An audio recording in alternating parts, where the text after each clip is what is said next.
Hello Trailblazers, let's continue on with our recap of Planarcadia. We witnessed a meeting between Pearl of the IPC and General Yao Guang of the Xianzhou Yuchui. It seems the general has an agenda of her own. The #1 assassin of the Xianzhou, referencing Blade, has been rumored to be on Planarcadia and to be seeking to take part in the Phasma Moon games. The general wishes to capture him himself. Pearl agrees after some hesitation, hoping that by allowing the general to do this, she will join the Anti-Destruction Alliance. We move to a scene within the Sinwish Syndicate, a crime organization that wishes to hire the Xianzhou's #1 assassin.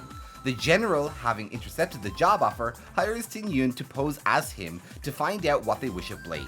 The group underlings doubt her acting though, but just in time, Dan Heng and Sunday arrive believing that Tun Young is to be captured. Together, they fool the group and meet with the Sinwish Syndicate's CEO.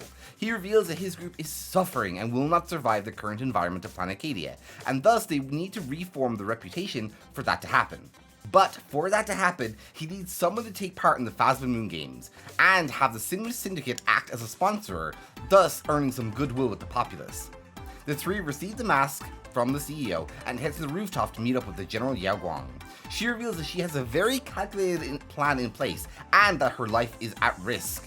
However, in order for the plan to be successful, Sunday is needed to take part in the plan. She rushes forward and places a mask on his face before he has the chance to react, thus he becomes the third contestant in the Phasma Moon games. Meanwhile, Silverwolf heads to hire a local detective by the name of Ashvale. Silverwolf and Blade are indeed on Planarcadia and needed a mask of elation the Sinwish Syndicate had.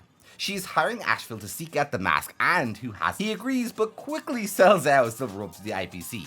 However, being the smart hacker that she is, Silverwolf listens in on the call and learns that the IPC has 3 masks of their own. Himiko and the Trailblazer end up speaking with Sparkle and learn that Welt and March are still in danger within the headquarters of the school.